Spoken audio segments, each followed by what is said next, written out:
नारायण नारायण। दूसरे अध्याय का 49वां श्लोक है, 49। हाँ, उसमें आप शुरू से ही बोल दीजिए, कोई बात नहीं। आपने कहाँ तक 50वां छोड़ा था? श्लोक होगा है। आपने कहाँ तक छोड़ा? 50वां श्लोक है, वो मैंने पढ़ा था। अच्छा, 50वां है, ठीक है। हाँ, प्रश्न संख्या 135 का दाहिना भाग है, वहां से शुरू होगा आज। अच्छा, प्रश्न संख्या 135 का दाहिना भाग, ठीक है। बुद्धि युक्तो जहाती है, उभे सुकृत दुष्कृते, तस्मात् योगाय युजस्व, योग कर्मसु कौशलम। बुद्धि से युक्त मनुष्य यहाँ जीवित अवस्था में ही पुण्य और पाप दोनों का त्याग कर देता है।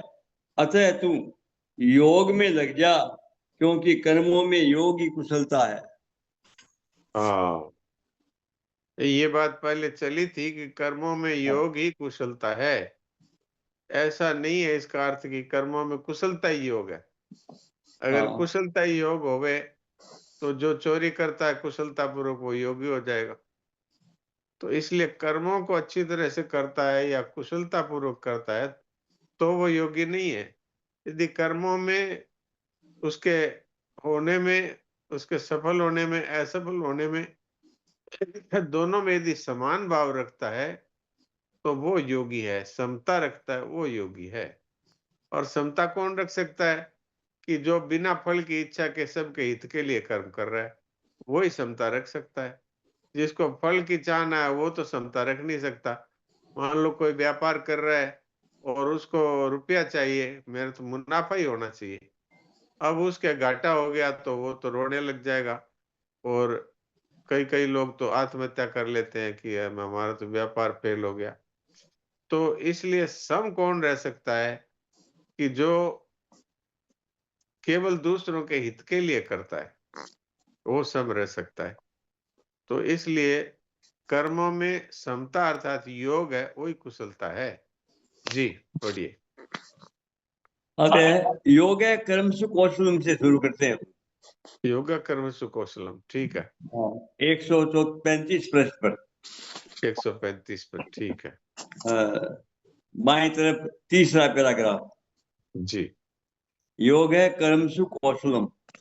कर्मों में योग ही कुशलता, अर्थात कर्मों की सिद्धि असिद्धि में और उन कर्मों के फल की प्राप्ति अप्राप्ति में सम रहना ही कर्मों में कुशलता है। उत्पत्ति विनाशशील कर्मों में योग के सिवाय दूसरी कोई महत्व की चीज नहीं है।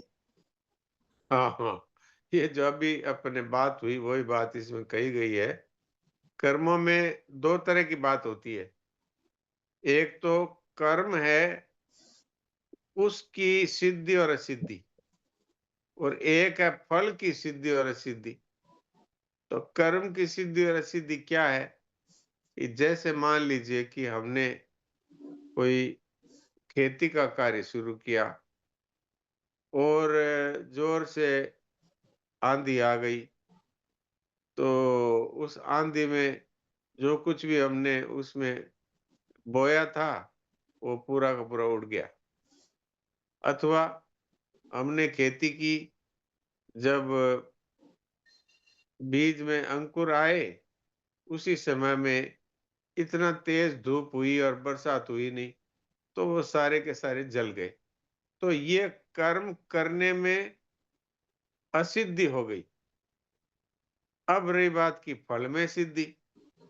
तो हमने खेती की और उसमें बहुत अच्छा अनाज हो गया, तो ये फल की सिद्धि हो गई। लेकिन हमने खेती की और जब खेती पकने वाली थी उसी समय में बहुत जोर से आंधी अथवा बाढ़ या कोई ऐसी विपत्ति आ गई, टिड्डी का दल आ गया कि वो पूरे धान को खा गया। तो ये फिर फल में असिद्धि हो गई। तो जो योगी पुरुष है वो न तो कर्मों की सिद्धि असिद्धि में राजी नाराज होता है और न ही वो फल की सिद्धि असिद्धि में राजी नाराज होता है। अब आप कहेंगे क्यों नहीं होता है? वो इसलिए नहीं होता है कि वो ये जानता है कि ये तो हमारे हाथ में है नहीं। हमारे हाथ में तो कर्म करना है, उसकी सिद्धि और असिद्धि हमारे हाथ में नहीं है। भगवान ने खुद कहा है, कर्मण्येवाधिकारस्ते मा फलेषु कदाचन, कि भाई तुम्हारा कर्म करने में अधिकार है, फलों में अधिकार नहीं है कभी भी। तो क्या है कि कर्म करने का अधिकार तो तुमको है, लेकिन फल देने का अधिकार भगवान ने अपने पास रखा है। तो आपके पूर्व जन्म के इस जन्म के कर्मों के अनुसार आपको उसका फल मिलेगा। तो इसलिए भगवान कहते हैं कि जो चीज तुम्हारे हाथ में नहीं है, उसके लिए सुखी दुखी क्यों होना? तो बोले फिर ये तो संभव ही नहीं है कि कर्म करें और फिर उसके फल में हमारी रुचि ना हो, ये तो संभव ही नहीं है। हाँ, ये संभव नहीं है कब? कि जब हम कर्म करते हैं अपने सुख भोग के लिए। लेकिन अगर हम दूसरों के हित के लिए कर्म करते हैं, तो फिर उसमें सिद्धि हो चाहे सिद्धि हो, चाहे फल की सिद्धि हो चाहे सिद्धि हो, हमारे फर्क नहीं पड़ेगा। जैसे मैं आपको उदाहरण देता हूँ। जैसे मान लीजिए कि सड़क पर कोई एक गरीब व्यक्ति पड़ा हुआ है और उसको चोट लग गई, उससे घाव है, वो घाव सड़ रहा है। तो हमने उधर से निकलते हुए देखा कि एक आदमी सड़क किनारे पड़ा हुआ है और उस पर हमें दया आ गई। हमने उसको ले जा करके अस्पताल में भर्ती करा दिया। अपने पैसों से दवाइयाँ लाकर दी और अपने पैसों से उसके लिए भोजन की व्यवस्था करी और फिर कुछ दिन में वो मर गया। तो मर गया तो को उसमें दुःख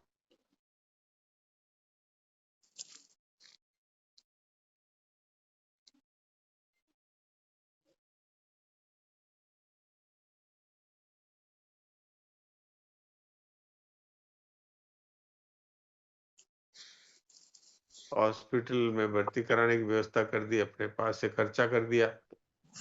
पर वो इसलिए हमें कोई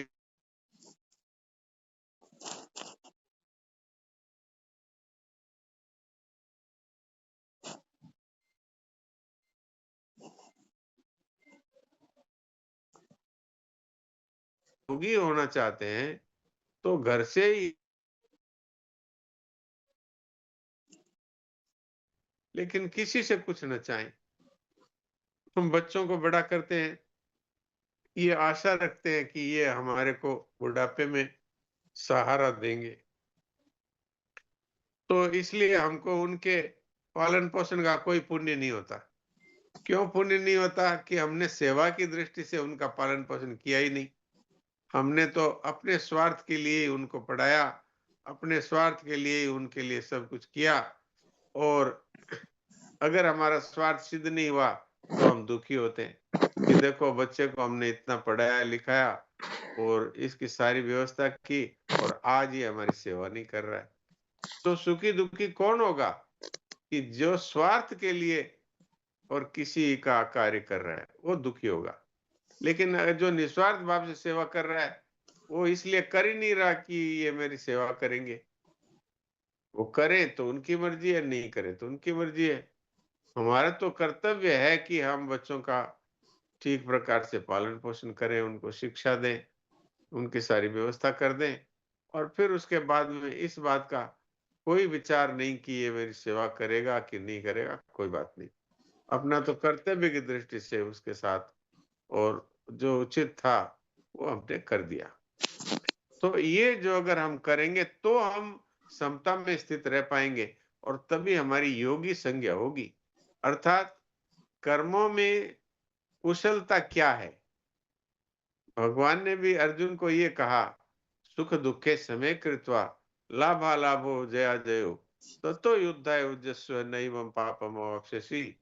अर्जुन को ये कहा कि भई तुम युद्ध करो, लेकिन जय पराजय, लाभ हानि और मान अपमान, निंदा स्तुति, इन सब में अपने आप को समान रखो। अर्थात समान कब रख सकेगा?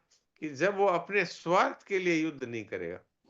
वो युद्ध कर रहा है कर्तव्य की दृष्टि से, भगवान की आज्ञा से, तो फिर उसको पाप पुण्य क्यों लगेगा? पाप पुण्य तो उसको लगता है जो अपने स्वार्थ के लिए किसी को मारता है, स्वार्थ के लिए जो कुछ कार्य करता है उसको पाप पुण्य लगता है। और वो उसको जीत में राजी होगा और हार में वो दुखी होगा, और अ, मृत्यु में वो उसको दुःख होगा, और अपने जिंदा रहने में उसको सुख होगा, क्योंकि उसकी तो फल में रुचि है। तो इसलिए अगर फल की रुचि के बिना केवल कर्तव्य का पालन करता है, तो उसको सुख दुःख नहीं होगा। वो उसी को योगी कहा गया है कि जो दूसरों के हित के लिए अथवा अपने कर्तव्य के पालन के लिए जो कार्य करता है, उसको योगी कहा है। तो योग अर्थात समता, यही कर्मों में कुशलता है। जी। इन पदों में अगर भगवान ने योग की परिभाषा नहीं बताई है, परंतु योग की महिमा बताई है। महिमा बताई। अगर इन पदों का अर्थ कर्मों में कुशलता ही योग है, ऐसा किया जाए तो क्या आपत्ति है? प्रश्न है ये। हाँ। तो वही बात आपने बताई थी अभी। अगर ऐसा अर्थ किया जाएगा तो बड़ी कुशलता से सावधानी पूर्वक चोरी करता है, उसका वह चोरी रूप कर्म भी योग हो जाएगा। अतः ऐसा अर्थ करना अनुचित है। कोई कह सकता है कि हम तो विहित कर्मों को ही कुशलता पूर्वक करने का नाम योग मानते हैं, परंतु ऐसा मानने से भी मनुष्य कुशलता पूर्वक सांगोपांग किए गए कर्मों के फल में बन जाएगा। विहित कर्म करें तो कर्मों के फल में बंध गया, जिससे उसकी स्थिति समता में नहीं रहेगी। अतः यहाँ कर्मों में योग ही कुशलता है, ऐसा अर्थ लेना ही उचित है। अच्छा, यहाँ पर एक शब्द आया विहित कर्म। हाँ। तो ये विहित कर्म क्या होता है कि जो शास्त्रों में जो करना चाहिए इस तरह से जो कर्म बताए गए हैं, जैसे यज्ञ करना, दान करना, तप करना, पाठ पूजा करना, तीर्थ यात्रा करना, और माता पिता की सेवा करना, अपने से बड़ों का कहना मानना, ये इसको सबको कहा है। जो शास्त्र सम्मत कार्य है उनको विहित कर्म कहते हैं। विहित कर्मों में से भी जो हमारे लिए, हमारा कौन सा वर्ण है, कौन सा आश्रम है, हमारे सामने कौन सी परिस्थिति है, उस दृष्टि से जो हमारे लिए जो नियत किए जाते हैं, कि जैसे ब्राह्मण है तो उसके लिए जो दान लेना, और सबको अच्छी शिक्षा देना, और तप पूर्वक रहना, और इंद्रियों का दमन करना, रोज स्नान आदि करना, सही ढंग से शुद्धि रखना, ये ब्राह्मण के कर्म है। क्षत्रिय के कर्म है, क्षत्रिय के कर्म है कि न्याय पूर्वक शासन करना, सबकी रक्षा करना, इस तरह से युद्ध में पीठ नहीं दिखाना, शौर्यम तेजो धृतिदाक्ष्यम युद्धे चाप पलायनम दानमीश्वर भावस्य क्षात्रम कर्म स्वभावजम। इस तरह के कार्य क्षत्रिय के लिए है। तो वैश्य के लिए कृषि गोरक्ष वाणिज्यम, खेती करना या व्यापार करना और गौओं की रक्षा करना इत्यादि है। तो ये उसके उनके लिए ये नियत कर्म है, यानी शास्त्र के विरुद्ध तो करना ही नहीं है। लेकिन शास्त्र सम्मत भी जो कर्म है वो आपके वर्ण के अनुसार, आपके परिस्थिति के अनुसार, जैसे मान लीजिए कि कोई डॉक्टर बन गया, तो अब उसकी परिस्थिति है तो उसके अनुसार सबके कष्टों को दूर करना, ये उसका नियत कर्म हो गया। विहित कर्म भी है और नियत कर्म भी है ये, कि वो किसी की बीमारी हो तो उसका बीमारी दूर करे, और अगर कोई वैश्य है तो व्यापार करना उसका नियत कर्म है। अब वो व्यापार दो तरह से कर सकता है, एक तो धन कमाने के लिए व्यापार करना, भोग भोगने के लिए, और एक है सबको उचित वस्तु सही तौल और सही दाम पर वस्तु उपलब्ध करवाना, ये ये नियत कर्म है उसका।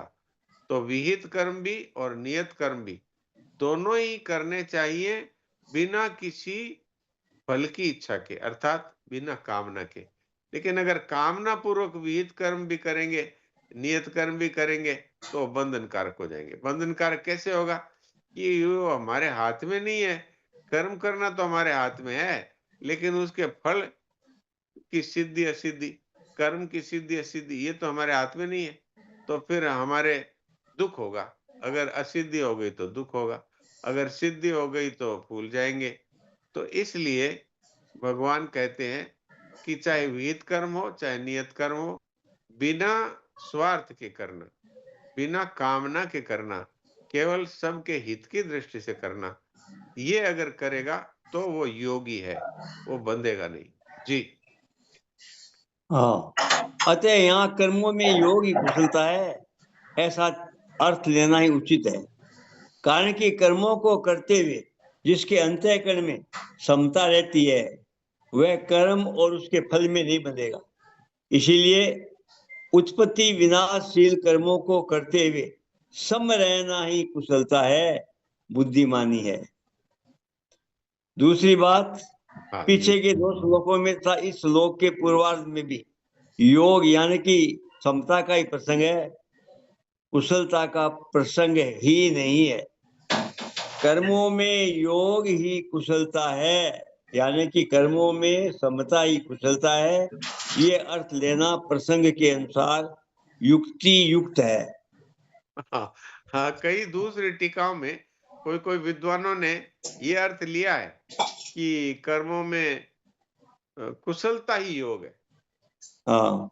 अगर कर्मों में कुशलता ही योग है, तो कोई कहता है कि ये हमारा बेटा बहुत होशियार है, ये चलती गाड़ी का चक्का निकाल लेता है।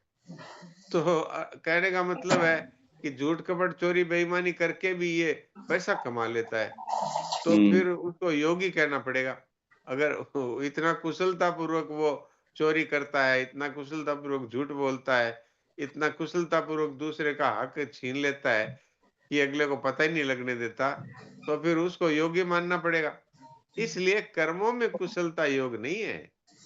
कोई अगर जूता गाँठता है और बहुत बढ़िया गाँठ देता है, तो वो मोची योगी हो जाएगा। तो इसलिए वास्तव में समता है जिसके, केवल दूसरों के हित की दृष्टि से जो कार्य करता है, वो ही योगी है। और समता में कौन रह सकता है? जो अपने स्वार्थ के लिए कर्म करता है, वो समता में रह सकता है क्या? वो तो वो तो विषमता में ही रहेगा। क्यों?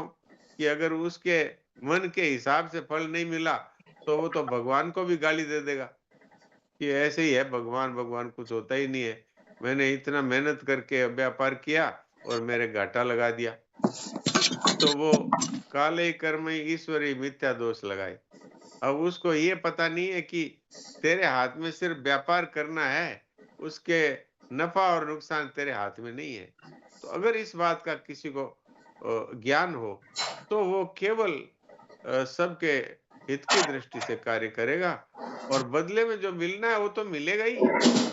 क्या कोई मनुष्य अगर बिना फल की इच्छा के कर्म करेगा, तो क्या उसको फल नहीं मिलेगा?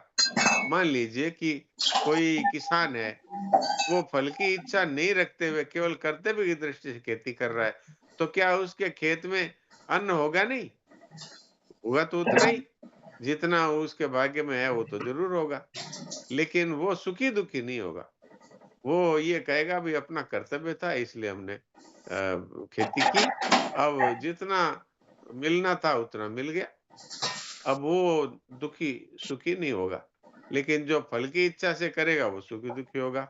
तो जो योगी है, योगी किसका नाम है? कि जो चाहे असफलता हो चाहे सफलता हो, दोनों में जिसमें समान भाव है, क्योंकि वो तो सेवा के लिए उसने कार्य किया था। तो इसलिए वास्तव में हम सबके लिए इसमें एक शिक्षा भरी हुई है कि सबकी सेवा करो, लेकिन किसी से कुछ मत चाहो। आप कहोगे मत चाहो तो काम कैसे चलेगा? अरे चाहने से काम नहीं चलता है, जो मिलना है वो तो मिलेगा ही। आप बताइए, एक डॉक्टर इसलिए रोगी की सेवा शुश्रूषा करता है, इलाज करता है कि ये मुझे इतना रुपया देगा। और एक डॉक्टर इसलिए सेवा शुश्रूषा करता है कि भाई इसका कष्ट दूर करना है, तो क्या जो कष्ट दूर करना है इस भाव से सेवा करेगा उसको पैसा नहीं मिलेगा? उसको भी मिलेगा। और जो ये सोचकर करता है कि मुझे पैसा मिलेगा और इसीलिए मैं सेवा कर रहा हूँ, तो वो उसके कष्ट दूर करने में उसकी रुचि ज़्यादा नहीं है, उसकी रुचि है इससे ज़्यादा से ज़्यादा पैसा कैसे मिले, तो वास्तव में वो बंधन कारक है। सेवा करने वाले को नाम भी मिलेगा, धन भी मिलेगा और मन में एक शांति भी रहेगी। लेकिन उसको इच्छा ये है कि इसका कष्ट दूर हो जाए, तो उसको जो मिलना है वो मिल ही जाएगा और जो नहीं मिलना है वो नहीं मिलेगा। तो इस तरह से यदि हम लोग विचार करके कार्य करें, तो हमारा योग सिद्ध होगा, अर्थात हम समता में रहेंगे। जी। अब परिशिष्ट भाव, हाँ जी। इस श्लोक में आए योग है कर्मसु कौशलम पदों पे विचार करें तो दो अर्थ लिए जा सकते हैं। कर्मसु कौशलम योग है, अर्थात कर्मों में कुशलता ही योग है। दूसरा अर्थ है कर्मों में योग ही कुशलता है। जी। वही जी। बात अभी की है। अगर पहला अर्थ लिया जाए तो कर्मों में कुशलता ही योग है, तो जो लोग बड़ी कुशलता से सावधानी से चोरी ठगी आदि में कर्म करता है उसका कर्म योग हो जाएगा। हाँ। परंतु ऐसा मानना उचित नहीं है और यहाँ निषिद्ध कर्मों का प्रसंग भी नहीं है। अगर यहाँ शुभ कर्मों को ही कुशलता पूर्वक करने का नाम योग माने तो मनुष्य कुशलता पूर्वक सांगोपांग किए हुए शुभ कर्मों के फल में बन जाएगा। जी। वेद कर्म वाली बात आ गई। हाँ जी। हाँ जी। और अतः फले सक्तो निबद्धते, अतः उसकी स्थिति समता में नहीं होगी, रहेगी और उसके दुख का नाश नहीं होगा। शास्त्र में आया है कर्मणा बंधते जंतु, कर्मों से मनुष्य बन जाता है। अतः जो कर्म स्वभाव से ही मनुष्य को बांधने वाले हैं वे ही मुक्ति देने वाले हो जाएं, यही वास्तव में कर्मों में कुशलता है। हाँ, यही योग है। यही योग है। तो अभी समय पूरा हो गया, इसलिए थोड़ा सा 1 मिनट करीब बाकी